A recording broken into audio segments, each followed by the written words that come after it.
our defense is not as good as it has been, but our defense is reasonably good. But we are just, we're struggling to score points, and part of it is Trevor hasn't shot the ball well. We haven't shot the ball well from the three-point line, and we were struggling to find another guy to score. CJ and Tyler did what they could do offensively, but we've got to be able to score some way. And I don't care who we're playing. Miami had us twice, and they've won 6 games already in this league, but only 6. So I think that there's nothing surprising to me about the way we've played. Earlier in the year, we were shooting the ball. Trevor was shooting the ball a little bit better, and we were close. And we were able to win games at the end. When you shoot the ball like we are now, you're in such a hole, it's very difficult to get back. We scrambled and forced some turnovers, and they missed some shots against our pressure, which gave us a chance to get back in it. But, we are just not scoring enough. And again, there's a reason why guys aren't playing, and when we have to play them, it's obvious that they're not ready to play.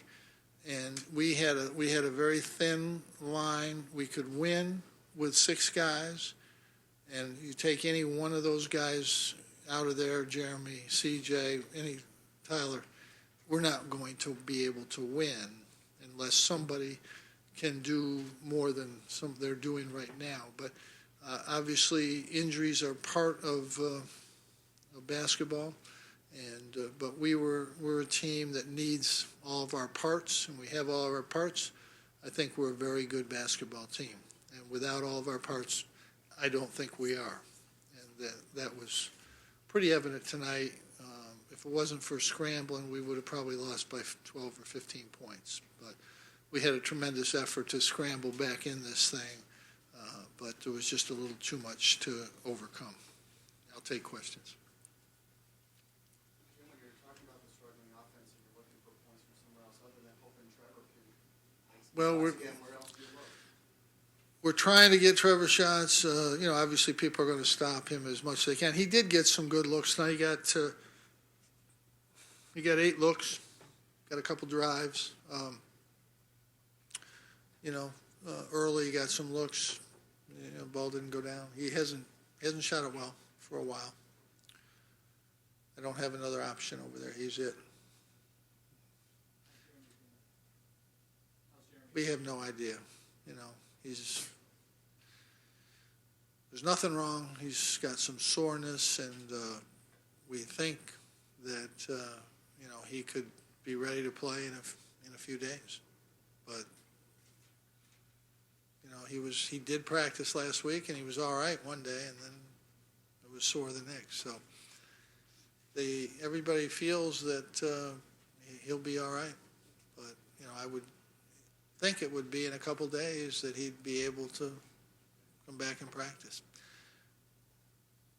Coach, Georgia Tech beat you guys to a lot of 50-50 balls. What do you have to say about the hustle? I didn't think so.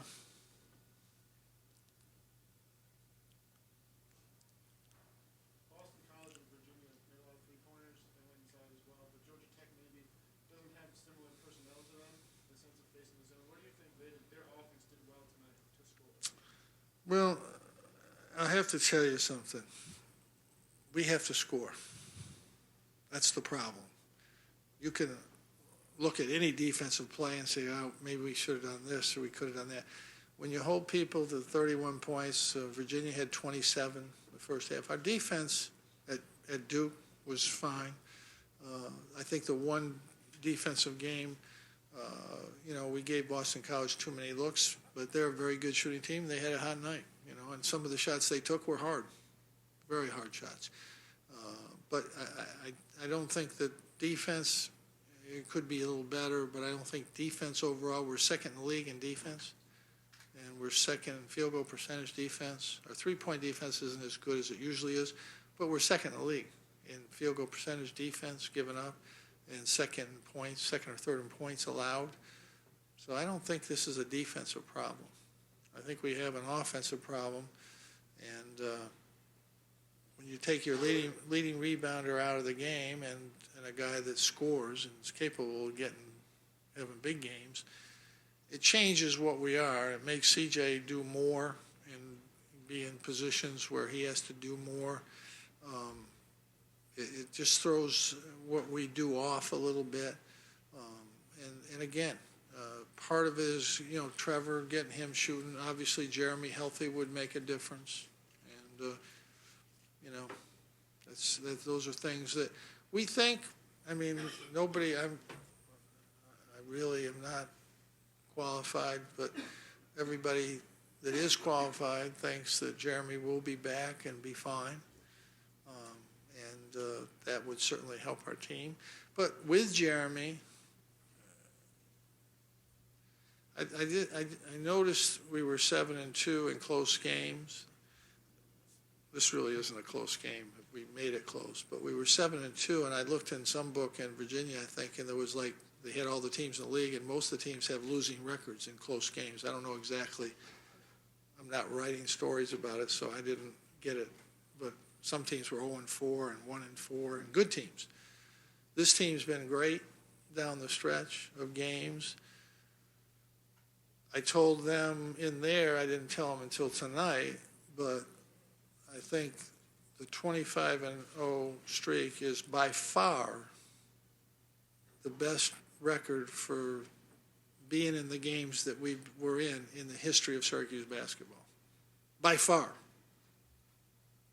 I would have taken 23-2, or I would have taken 21-4 after 25 games, the way we played. It's a tremendous tribute to these guys, what they were able to do in those games. And I think I said at the time, and somebody thought I was just saying things. I don't see Bud here tonight, but he thought I was. Have we got memories here? What did I say when we were 25-0? What did I say at the time? This isn't going to happen. This isn't going to keep happening. You're not going to keep winning these games when you're in these games and you're putting yourself in these positions where you're behind all the time, and to climb back in it. It's one thing when you're in close games that you're even with or you're a little ahead in and you end up winning. That's still good. But when you're behind in every single one of those games, which we were at Miami, at Boston College, Miami here, St. Francis here, Pittsburgh twice, North Carolina State, every one of those games we were behind and we won. And to me, that's the most amazing achievement any Syracuse team has ever had. Now, going forward with all the doom seekers here and naysayers, and I don't like to do this, but we fortunately do have an example. We lost 5 games last year out of 6, and we went to the Final Four. So this has nothing to do. This isn't relevant. And we didn't have any injured guys in that streak. So when we get healthy, we have one more game, and hopefully we'll be healthy. If not, hopefully we'll be healthy when we get to the ACC tournament, and we'll use that opportunity. But I'm not happy with tonight, but I'm very happy to be 26-4. I will say that. I'm very happy. I think we're well ahead of predictions. We just have to regroup and get ready for the last game. Being senior night, just talk a little about the impact of CJ and Boeheim. Well, they've been great players for us. CJ has been the steadiest player one of the steadiest players we've ever had. And Boeheim has been a tremendous, tremendous team player. He's made big defensive plays. I don't think he's back. He's healthy, but I don't think he's back to where he was and affecting the game the way he was before he got hurt. But he has made a big difference in our team and winning a lot of games. We just, we wouldn't be where we are without him, what he's done on the defensive end of the court, and without CJ's just been tremendous for 4 years, and he's been part of teams that have won close to 30 games a year for 4 years. That's pretty special. Tim, last year you talked about having leaders and guys who worked hard down the stretch. I guess that's good. How do you feel about this year? Same thing. We got guys that make plays, that have made plays, and be leaders and make plays, and that's what leaders do. CJ tried tonight, tried to get us back in it. Tyler tried to get us back in it. They're both gamers. They both made big plays tonight. We got to get some help for them. Without Jeremy, somebody else has got to be able to score. Mike, Rock. Somebody else has got to score. And at this point in time, those guys have not been able to do that on any kind of a consistent basis. And for us to be good, somebody else has to get it going. CJ and Tyler aren't going to, they scored 46 points, and we can't win against the team that's won 6 games in the 6, 7 games in the league. So, we've got to get somebody else that can score you. You mentioned a couple of weeks ago, especially when Pittsburgh came to the Carrier Dome and wanted to pass the ball inside more to guys like Team Christmas, Mosquitoes. That's something you guys are looking forward to later on in the Florida State of these tournament to get to some of the big. We would like to win. He's gotten opportunities. They're not producing. We're going to go with the guys that we think can win for us, and that's not an option right now.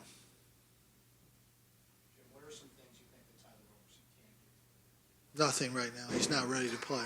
The reason he didn't play is because he's not ready. He doesn't know the defense. He doesn't know the offense. He's just, he cannot help us right now. That's why he didn't play. If anybody can help us, they're going to play. He cannot help us. He hurts us on defense, and he's not ready to help us on offense either. Mike's a better option. He knows what we're doing a little bit better.